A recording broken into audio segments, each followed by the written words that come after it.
Hello दोस्तों, नमस्कार। कैसे हैं आप लोग? उम्मीद है कि बहुत ही अच्छे हो गए। दोस्तों, आज का जो सेशन रहने वाला है संगीत शिक्षक भर्ती के लिए जो है आपका महत्वपूर्ण प्रश्न म्यूजिक टीचर एमसीक्यू। दोस्तों, बात कर ले आपके BPSC TRE 3 4 DSSB estate EMRS. तो दोस्तों, यहाँ जो प्रश्न जो है आपको आज के बहुत अच्छे लेवल में देखने को मिलेंगे। कुछ यूनिक प्रश्नों के साथ ये सेशन आज बनाया गया है। दोस्तों, तो चलिए हम लोग देखना शुरू करते हैं सेशन को बिना समय गवाते हुए। लेकिन बस एक छोटी सी हम्बल रिक्वेस्ट है दोस्तों कि बस आप लोग जो है अपना प्यार जो है थोड़ा सा हमारे लिए भी बनाए रखिएगा। तो चैनल को सब्सक्राइब करके दोस्तों वीडियो को ज़रूर लाइक कर दीजिए, क्योंकि दोस्तों आपका भाई आपके लिए मेहनत करता है, तो बस थोड़ी सी प्यार की दोस्तों एक उम्मीद रखता है। प्रश्न हमारा है पहला, अति प्राचीन काल को अन्य किस नाम से जाना जाता है? दोस्तों देखिए, अति प्राचीन काल की बात हो रही है, तो अति प्राचीन काल यानी कि जो पहले जो है काल मिस क्या होता है दोस्तों? काल मिस होता है हमारा, इसको कहा जाता है समय। ठीक है, काल को समय कहते हैं, यानी कि काल जो है वो क्या है? समय है, समय बताता है। तो दोस्तों अति प्राचीन काल, तो हमारा आंसर क्या हो जाएगा? अति प्राचीन काल का जो संबंध किससे है, अगर ये भी पूछे तो जवाब देना है ऑप्शन नंबर बी, वैदिक काल। ठीक है, प्रश्न नंबर 1 का जवाब ऑप्शन नंबर बी, वैदिक काल। अगला प्रश्न की तरफ हम बढ़ जाते हैं दोस्तों। अगला प्रश्न है, अति प्राचीन काल की अवधि जो मानी जाती है वो कब की मानी जाती है? जवाब देना है फटाफट कि अति प्राचीन काल की अवधि कब मानी जाती है। तो दोस्तों ये जो है अति प्राचीन, यानी कि जो प्राचीन काल है उससे भी अति प्राचीन, उससे भी पीछे की बात करें तो इसका जो जवाब रहने वाला है दोस्तों क्या रहेगा? ऑप्शन नंबर ए, 200 ईसा से आपके 1000 ईसा पूर्व तक। ठीक है, 200 से 1000 ईसा पूर्व तक जो है अवधि मानी जाती है, अति प्राचीन काल की अवधि मानी जाती है। हमारा ऑप्शन नंबर ए सही जवाब हो जाएगा। ठीक है, चलिए आगे देख लेते हैं। अगला हमारा प्रश्न है कि मुगल काल का संबंध जो है किस काल के अंतर्गत माना जाता है? क्योंकि दोस्तों मुगल काल में भी जो है संगीत जो थोड़ा सा प्रभावित हुआ था, लेकिन कुछ ऐसे जो भी थे राजा जो कि संगीत से थोड़ा सा लगाव रखते थे। तो दोस्तों देखिए, मुगल काल के बारे में कभी अगर प्रश्न आ जाए कि किस काल, तो जवाब क्या देना है दोस्तों? इसका जो काल की हम बात कर ले, सबसे पहले हम आपको बता दें दोस्तों कि 1 से लेकर आपका जो है 1800 ईस्वी तक का जो है काल, इसको 3 भागों में विभाजित किया गया है। आपके अगर 1 से हम बात कर ले यहाँ 800 तक, तो ये आपके प्राचीन काल के अंतर्गत आते हैं। और 800 से लेकर आपके अगर हम बात कर ले दोस्तों, 800 से लेकर अगर हम बात कर ले आपके 1800 ईस्वी तक, तो 1800 ईस्वी से 800 से 1800 ये आपके मध्यकाल के अंतर्गत आएंगे। और यही 1800 ईस्वी के बाद, यानी कि दोस्तों हम बात कर लेंगे 1800 के बाद बात करें तो आपका ये हो जाएगा यहाँ पे 1900 ईस्वी की हम बात कर लेते हैं। अब यहाँ से 1900 ईस्वी जो है आपका, यहाँ से लेकर अभी वर्तमान तक आधुनिक काल चल रहा है। तो दोस्तों 1 से 8 याद कीजिएगा, 1 से 8 क्या? प्राचीन काल, यानी कि पहले जो है प्राचीन काल। और 800 से 1800 यानी कि आपके देख रहे हैं 800 से 1800 1100 तक का जो है 1000 जो आपका ईयर्स है बीच में, वो आपके मध्यकाल के अंतर्गत आए। और 1899 के बाद से जो शुरू हुआ है दोस्तों, यानी कि 1900 से लेकर आज तक जो है आपके 1800 के बाद से जो है आपका वो आज तक का वर्तमान में चल रहा है। और इसको क्या कहते हैं? आधुनिक काल कहेंगे। ठीक है, तो अभी कौन से काल हैं? तो अभी आधुनिक काल है। देखिए अब प्रश्न पे आते हैं कि मुगल काल का संबंध किस काल से। तो दोस्तों जैसा कि आप लोग जानते हैं कि 15 ये आपके बाबर आए थे सबसे पहले, तो मुगल जो वंश था उसका स्थापना वही किया था। तो वो जो है किसके अंतर्गत? प्राचीन काल, ये आपके मध्यकाल के अंतर्गत आएंगे। तो ऑप्शन नंबर डी हमारा सही जवाब हो जाएगा, मध्यकाल। क्योंकि दोस्तों संगीत के एग्जाम्स में काल से भी रिलेटेड प्रश्न जो है पूछे जाते हैं, इसीलिए मैं उतना व्याख्या करके आपको बताया। दोस्तों यहाँ पे जो है प्रश्न जो है संगीत विशारद से भी उठाया गया है प्रश्नों को। यहाँ पे देखिए कि प्राचीन काल की अवधि जो है वो देखना है कि प्राचीन काल की जो अवधि मानी जाती है तो वो क्या मानी जाती है। देखिए वैसे सिंपली आप 1 से 800 तक जानते हैं ना, 1 से 800 तक, लेकिन जब एग्जैक्ट की बात कर ले दोस्तों तो यहाँ पे एग्जैक्ट जो हमारा होने वाला है वो क्या हो जाएगा? 1000 ईस्वी पूर्व से लेकर 800 तक, ये जवाब देना है। ठीक है, 1000 ईस्वी पूर्व से लेकर 800 ईस्वी तक। ऑप्शन नंबर सी हमारा सही जवाब हो जाएगा, प्राचीन काल की अवधि। अगर इस तरह से रहे तो 1000 से लेकर 800 लगाना है। अगर आपका ऑप्शन में 1 से लेकर भी 800 हो तो भी आपको यहाँ पे ये आपको क्लिक करना है। ठीक है, चलिए आगे देख लेते हैं। अगला प्रश्न है, मध्यकाल की अवधि मानी जाती है। देखिए मध्यकाल की अवधि, जैसा कि मैंने बताया आपको कि मध्यकाल की जो अवधि हो जाएगी कितनी? 800 से लेकर 1800 ईस्वी तक के काल को मध्यकाल के अंतर्गत माना जाता है। व्याख्या तो मैंने कर ही दिया। आगे बढ़ लेते हैं। अगला प्रश्न है, आधुनिक काल माना जाता है। देखिए आधुनिक काल, अगर दोस्तों आपके ऑप्शन में अगर आपके 1800 से लेकर भी वर्तमान तक भी रहे, अगर वर्तमान तक ऑप्शन में लास्ट में दिखना चाहिए, अगर वो रहे तो वो भी आपको लगा देना है। अगर अर्थात कब लगाना है, जब आपके ऑप्शन में ये वाला ना रहे, ठीक है। तो हमारा जवाब क्या हो जाएगा, आधुनिक काल माना जाता है 1900 से लेकर अब तक के जो काल चल रहे हैं अभी तक, ये आपके आधुनिक काल में आते हैं। इसको आप वर्तमान काल के अंतर्गत भी रख सकते हैं। वर्तमान जैसे कि आप वर्तमान जो अभी चल रहा है यानी कि 2024 जो चल रहा है वर्तमान, तो ये आधुनिक काल के अंतर्गत ही है। अगला प्रश्न है, स्वर्ग में गायन करने वाले को क्या कहते थे। देखिए ग्रामों की संख्या दोस्तों हम बताएं, संगीत में 3 ग्राम थे, ठीक है।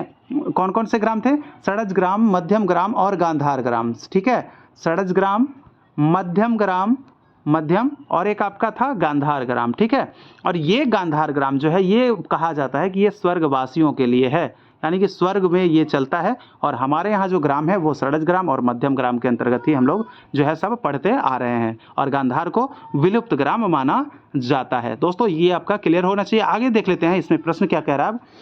तो स्वर्ग में यानी कि जो गांधार जो प्रयोग करते थे ना वो ग्राम, तो वो स्वर्गवासी के लिए था। तो स्वर्ग में गायन करने वाले को क्या कहते थे, तो वहाँ जो गायन करते थे वो कौन गायन करते थे, जवाब देना है इसका दोस्तों। क्या हो जाएगा, तो वहाँ पे क्या जवाब दीजिएगा, गंधर्व लोग वहाँ पे गायन करते थे, ठीक है। गंधर्व गायन करते थे। आगे मैं जब सेशन लाऊंगा संगीत की जो उत्पत्ति हुई थी उसकी जो सेशन लाऊंगा उसमें जो है आपको डिटेल्स और व्याख्या करके मैं बता दूंगा। आगे देख लेते हैं, अगला प्रश्न है। देखिए वो तो गायन आप देख लिए कि गंधर्व, वादन कौन करते हैं, स्वर्ग में वादन करने वाले को क्या कहा जाता है। तो वादन करने के लिए दोस्तों आपको मैं बता दूं कि ऑप्शन नंबर डी हमारा सही जवाब हो जाएगा, किन्नर वादन करते हैं, ठीक है। प्रश्न बनेगा जब भी आपके बीपीएससी में या फिर कहीं भी किसी भी एग्जाम में संगीत के, तो याद रखना है वादन, स्वर्ग में जो वादन करते हैं वो कौन, किन्नर, ठीक है। आगे देख लेते हैं, अगला प्रश्न है, स्वर्ग लोक में नृत्य करने वाले कौन होते थे। तो नृत्य करने वाले भैया कौन होते थे, अप्सराएं होती थी। अप्सराएं जो थी वो नृत्य करती थी। तो जवाब हमारा हो जाएगा ऑप्शन नंबर सी, अप्सरा, ठीक है। अप्सरा हमारा जवाब हो जाएगा। यानी कि दोस्तों सीख लिया आपने कि गान कौन करते थे, गंधर्व लोग जो थे वो गाते थे, और किन्नर जो थे वो बजाते थे यानी वादन करते थे, और नृत्य कौन, अप्सरा, याद रखना है। चलिए अब देख लेते हैं यहाँ दोस्तों है 10 नंबर का प्रश्न क्या कह रहा है कि आधुनिक विद्वानों के अनुसार भारतीय संगीत का जन्म माना जाता है। तो बताना है ईस्वी, ये कि कब कितना पुराना जो है भारतीय संगीत माना जाता है। तो दोस्तों इसका जवाब क्या हो जाएगा, तो आधुनिक विद्वान जो थे वो बताए थे कि हमारा जो संगीत जो है भारतीय संगीत वो ईस्वी से, यानी कि ईस्वी जो स्टार्ट हुआ है ना दोस्तों, उससे 8000 वर्ष पुराना माना जाता है भारतीय संगीत को, ठीक है। याद रखना है ये कितना, 8000 वर्ष पुराना माना जाता है ईस्वी से। अगला प्रश्न हम देख लेते हैं, 11 नंबर का प्रश्न है हमारा, क्या पूछ रहा है इसमें कि भारत में वैदिक युग का आरंभ कब हुआ। देखिए वैदिक युगों की अगर हम बात कर ले दोस्तों, तो भारत में वैदिक युग का जो आरंभ माना जाता है वो कब से, आर्यों के आगमन से माना जाता है, ठीक है। आर्य जो थे, मैं बताऊं कि आर्य यहाँ के मूल निवासी नहीं थे, ये मध्य एशिया से आए हुए लोग थे, और ये जब भारत में आए तो इसी समय से जो है वैदिक युग का आरंभ हुआ। अगला प्रश्न है, सतपथ ब्राह्मण द्वारा यज्ञों में नियुक्त गायक होते थे। देखिए सतपथ ब्राह्मण जो होते थे वो यज्ञ जब करवाते थे तो उसमें क्या करते थे, गायक जो नियुक्त होते थे तो उसको क्या कहा जाता था। तो वो जो होते थे दोस्तों, क्या कहा नहीं, वो क्या होते थे, तो दोस्तों वो जो होते थे आपके उत्कृष्ट प्रबंधकार होते थे। यहाँ पे कर है लेकिन यहाँ पे लिख लीजिएगा उत्कृष्ट प्रबंधकार, ठीक है। वो प्रबंधकार होते थे और उत्तम गायक भी होते थे, ठीक है। और उत्तम ये आपके गायक भी थे और उत्तम प्रबंध भी थे। यहाँ पे उपयुक्त, यहाँ पे जो आंसर होना चाहिए था उपयुक्त में 1 से अधिक। खैर आप लोग याद कर लीजिए, भले यहाँ पे ऑप्शन आपको 4 ही दिख रहे होंगे, क्योंकि दोस्तों देखिए आपको जब मैं टेलीग्राम पे पीडीएफ देता हूँ ना, थोड़ा सा क्या होता है कि इसमें आसानी हो जाती है, आपके पास जो है पीडीएफ जो है तो जस्ट पहुँच जाता है। तो इसीलिए मैं यही ऑप्शन रख रहा हूँ, लेकिन आप लोग 5 ऑप्शन बनाकर इसको पढ़िएगा, क्योंकि ये वाला जो है उपयुक्त में से 1 से अधिक मान लीजिएगा, और अगला जो होगा वो उपयुक्त में से कोई नहीं। अगर ऐसी कोई प्रश्न होगी तो मैं बिल्कुल उसको बताते चलूँगा, ठीक है। तो दोस्तों आप लोग जो एग्जैक्ट जो क्वेश्चन का आंसर होता है उसको याद करने की कोशिश कीजिए, ताकि वो जो है आप खुद से ही कर लेंगे, क्योंकि वो खुद से जो आप है कर सकते हैं, ठीक है। आगे देख लेते हैं, अगला प्रश्न हमारा कि हाथी से किस स्वर की उत्पत्ति मानी जाती है। यानी हाथी जो है दोस्तों, जैसे कि आपको मैं बता दूं, एक बार मैं बताया था, फिर से चर्च कर देता हूं आज। देखिए मोर, चातक, याद रखिएगा, मोर, चातक, बकरा, कौआ, कोयल, मेढक और हाथी, ठीक है। ये हो गया आपका हाथी। तो ये आपके हो गए मोर वाले में सा यानी सड़ज, चातक रे, बकरा ग, कौआ म, कोयल प, और ये आपका मेढक ध, और हाथी वाला नी। तो इस तरह से ये हो गया सा रे ग म प ध और ये नी। तो हाथी से किसकी, तो नी स्वर की उत्पत्ति मानी जा रही है। किससे, हाथी से। किसकी, ऑप्शन नंबर जवाब हमारा हो जाएगा ऑप्शन नंबर डी जो है निषाद। ठीक है, नी की उत्पत्ति हाथी स्वर से हो जाती है। अगला प्रश्न है कि वैदिक काल में निम्न कुल की महिलाएं क्या करती थी। प्रश्न दोस्तों यहाँ पे आज आपको यूनिक थोड़ा सा लग रहा होगा, लेकिन आप लोग इस पे ध्यान दीजिएगा क्योंकि प्रश्न जो है ये भी आपके पूछा जा सकता है संगीत की उत्पत्ति वाले में। तो इसलिए आपको ये दृष्टिकोण से जो है आपका ये चैप्टर जो है आपका ये सेशन महत्वपूर्ण हो जाता है। तो प्रश्न है हमारा, वैदिक काल में जो निम्न कुल की जो महिलाएं होती थी वो क्या करती थी। तो दोस्तों उसका जवाब हो जाएगा ऑप्शन नंबर बी हमारा, वो लोक नृत्य करती थी। ठीक है, चलिए आगे देख लेते हैं। अगला है कि रामायण में किस वाद्य यंत्र का उल्लेख है। तो रामायण की हम बात कर ले दोस्तों, तो रामायण काल में जो है वाद्य यंत्रों का जो उल्लेख था तो वहाँ पे कौन से वाद्य यंत्र थे। देखिए यहाँ पे जो जवाब हो जाएगा हमारा उपयुक्त में से सभी, यानी कि रामायण काल में आपके भेरी थे, मृदंग भी थे, दुदुम्बी भी थे। ठीक है, तो यहाँ पे जो है आपका उपयुक्त में से सभी जवाब हो जाएगा। और बात कर ले तो घट और डिडिम भी जो आपका है एक वाद्य यंत्र था, उसका भी वर्णन मिलता है। तो घट, ये घट भी याद रखिएगा, घट और डिडिम। ठीक है, घट और डिडिम ये भी आपके मिलते हैं। आगे देख लीजिए, अगला प्रश्न है अश्वमेध यज्ञ में मनोरंजन के लिए क्या किया जाता था। अश्वमेध जो यज्ञ होता था दोस्तों उसमें मनोरंजन के लिए क्या किया जाता था। तो ऑप्शन नंबर बी हमारा सही जवाब हो जाएगा, निमित गंधर्व गान और वीणा जो है वीणा वादन होता था, और भी जो आपके होते थे वाद्यंत्र वो वादन होता था। तो वीणाओं आदि का वाद्यंत्र जो है वादन किया जाता था। यहाँ पे नियमित गंधर्व गान होता था अश्वमेध यज्ञ में। आगे देख लेते हैं, अगला प्रश्न हमारा है 17 नंबर का कि संगीत की उत्पत्ति किस वेद से मानी जाती है। तो अगर वेदों की हम बात कर ले तो संगीत की उत्पत्ति दोस्तों जैसा कि आपके सामवेद से मानी जाती है। और सामवेद के दो भाग, एक आर्चिक संहिता, एक आपका हो जाता है अर्चिक संहिता, और दूसरा हो जाता है अर्चिक संहिता। ठीक है, और दूसरा हो जाता है गान संहिता। तो ये आपको दो भाग हो गया, इसके याद रखना है। चलिए आगे देख लेते हैं, अगला जो हमारा प्रश्न है, सामगान के गीत के प्रथम भाग को क्या कहा जाता था। तो सामगान के जो गीत होते थे दोस्तों, इसके जो प्रथम भाग होता था तो इसको क्या कहते थे। तो जवाब हमारा हो जाएगा ऑप्शन नंबर बी, प्रस्ताव कहा जाता था। ठीक है, प्रस्ताव। अगला प्रश्न हम देख लेते हैं कि स्त्रियों की वीणा वादन किस युग की विशेषता मानी जाती है। तो स्त्रियों की जो वीणा वादन है वो किस युग की विशेषता मानी जाती है। तो जवाब क्या हो जाएगा, इसका जवाब जो हो जाएगा दोस्तों आपके ऑप्शन नंबर सी, वैदिक युग की मानी जाती है। ये वैदिक युग की विशेषता मानी जाती है, स्त्रियों की क्या वीणा वादन की विशेषता वैदिक युग की मानी जाती है। अगला प्रश्न है 20 नंबर का, वैदिक काल में पिचोल संबंधित था। देखिए पिचोल जो था आपका संबंधित था वो क्या था, बताना है दोस्तों। क्या वो गीत था, ग्रंथ था या वाद्य था, क्या था। तो जवाब हमारा हो जाएगा पिचोल जो था एक आपका वाद्य था। ठीक है, वैदिक काल में पिचोल क्या था, पिचोल वाद्य था। तो प्रश्न इस तरह से भी अगर पूछे जा सकते हैं तो आप लोग को ये भी याद रखना है, पिचोल क्या था, वाद्य था। अगला प्रश्न है 21 नंबर का कि महाभारत ग्रंथ में किस ग्राम का उल्लेख मिलता है। देखिए महाभारत में जो ग्राम की हम बात कर ले दोस्तों, तो महाभारत में जो है ग्राम आपके अगर उल्लेख मिलता है उसमें तो गांधार ग्राम की भी उल्लेख मिलता है। ऑप्शन नंबर बी हमारा सही जवाब हो जाएगा, गांधार ग्राम। अगला प्रश्न है कि वैदिक काल का वाद्य जो है आपका कात्यायनी किस वर्ग वाद्य माना जाता है, किस वर्ग का वाद्य है। जैसा कि आप लोग जानते हैं कि वर्गों के जो हैं वाद्यों के जो हैं 4 वर्ग हैं। ठीक है, तत्, सुशीर, अवनद और घन, ये 4 प्रकार के वाद्य वर्ग माने जाते हैं। तो ये जो है आपके कात्यायनी जो है किस वर्ग में है। तो जवाब हो जाएगा हमारा दोस्तों ऑप्शन नंबर ए, ये तत् वर्ग में है, क्योंकि कात्यायनी क्या है, ये वीणा का एक प्रकार है, वीणा का एक प्रकार है। ठीक है, अगला प्रश्न है कि राग तरंगिणी ग्रंथ का रचना काल माना जाता है। तो रचना काल कब है, राग तरंगिणी जो है किस काल में, प्राचीन काल में, वैदिक काल में या मध्य काल में या आधुनिक। तो जवाब इसका हो जाएगा दोस्तों मध्य काल में। ठीक है, राग तरंगिणी के अगर लेखक की बात करें तो लेखक कौन थे, इसके ग्रंथकर्ता कौन थे। तो जवाब हो जाएगा राग तरंगिणी लोचन। ठीक है, और राज तरंगिणी एक आपका राज जो होता है, राज ये आपके कलहण हो जाते हैं, लेकिन यहाँ पे लोचन याद रखना है, राग तरंगिणी लोचन। नंबर 24 हमारा प्रश्न है दोस्तों कि संगीत का स्वर्णिम युग किस काल को माना जाता है। जवाब क्या हो जाएगा यहाँ पे हमारा, जो ऑप्शन नंबर बी है इसका सही जवाब हो जाएगा कि संगीत का स्वर्णिम युग जो है ऑप्शन नंबर बी गुप्त काल को माना जाता है। दोस्तों देखिए, आप लोग को मैं यहाँ पे क्लास में तो डिटेल करवा ही देता हूँ, लेकिन आपको दोस्तों क्या करना है, आपको टेलीग्राम ज्वाइन कर लेना है, जीना नॉलेज सर्च करके टेलीग्राम पे, और वहाँ पे क्या है आप लोग के लिए पीडीएफ जो है प्रोवाइड करवा दिया जाता है। ठीक है, चलिए आगे देख लेते हैं कि चतुरंग की प्रथा किस काल में प्रचलित हुई। तो चतुरंग में 4 अंग होते हैं दोस्तों, जैसा कि नाम से ही स्पष्ट है। चतुरंग के कितने अंग, 4 अंग। पूछा जा रहा है कि किस काल में प्रचलित हुई।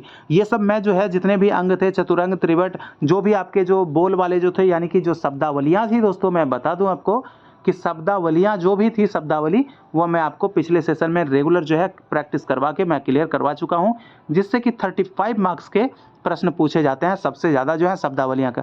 अगर नहीं देखे हैं तो पिछले 10 सेशन को जाकर लगातार आप लोग देख लीजिए, 10 से 11 सेशन।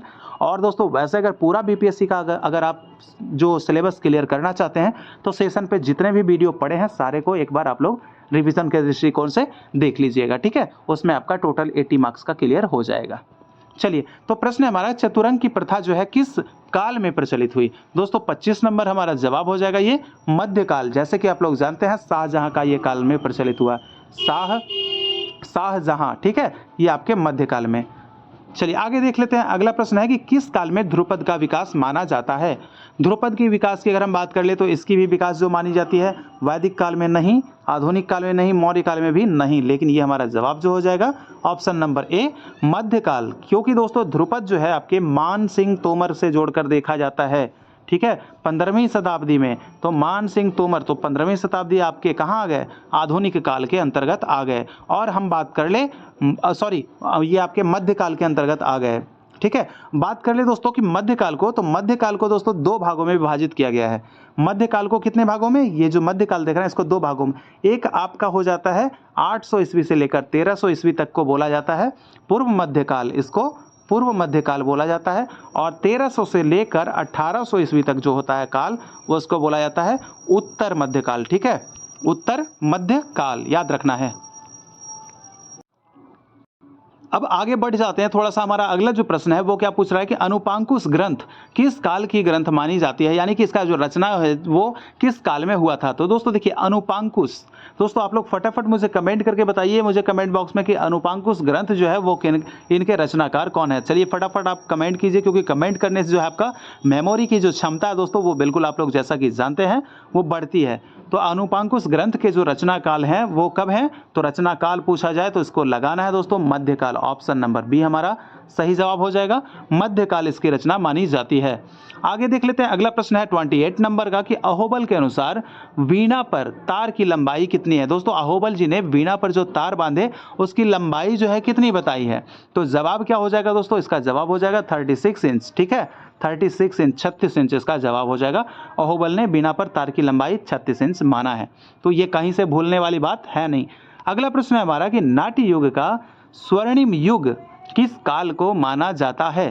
तो दोस्तों नाट्य काल के जो स्वर्णिम युग दोस्तों वो किस काल को माना जाता है, इसका जवाब क्या रहने वाला है, कौन सा काल, क्या गुप्त काल, क्या मध्यकाल, या आपके मौर्य काल, या वैदिक काल। तो दोस्तों इसका जो जवाब माना जाएगा आपका माना जाएगा वो गुप्त काल। ठीक है, गुप्त काल को नाट्य युग का स्वर्णिम युग माना जाता है और संगीत का भी स्वर्णिम युग गुप्त काल को ही माना जाता है। ये भी साथ में याद रखिएगा जो कि मैंने ऊपर में बता दिया है।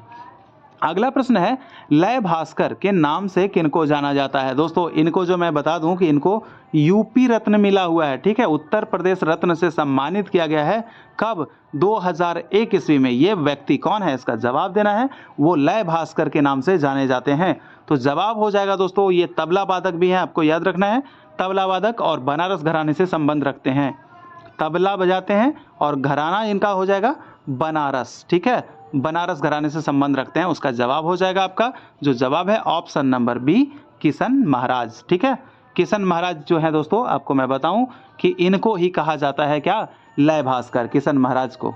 और ये आपके जो है 2001 ईस्वी में, जैसा कि मैंने बताया, कि उत्तर प्रदेश रत्न से सम्मानित है, उत्तर प्रदेश रत्न से सम्मानित हैं। ठीक है, चलिए दोस्तों, तो इस तरह से जो आपके जो प्रश्न थे 30 नंबर्स का, तो दोस्तों आप मुझे कमेंट करके बताइए तो कि आपको आज का सेशन जो है कैसा लगा और इसमें से आपने कितने प्रश्नों का स्कोर किया। तो चलिए फटाफट आप लोग कमेंट कीजिए दोस्तों। फिर से मिलेंगे आपसे अगले सेशन में और कुछ नए प्रश्नों के साथ। जब तक के लिए इजाज़त चाहते हैं आपसे। जय हिंद और जय भारत।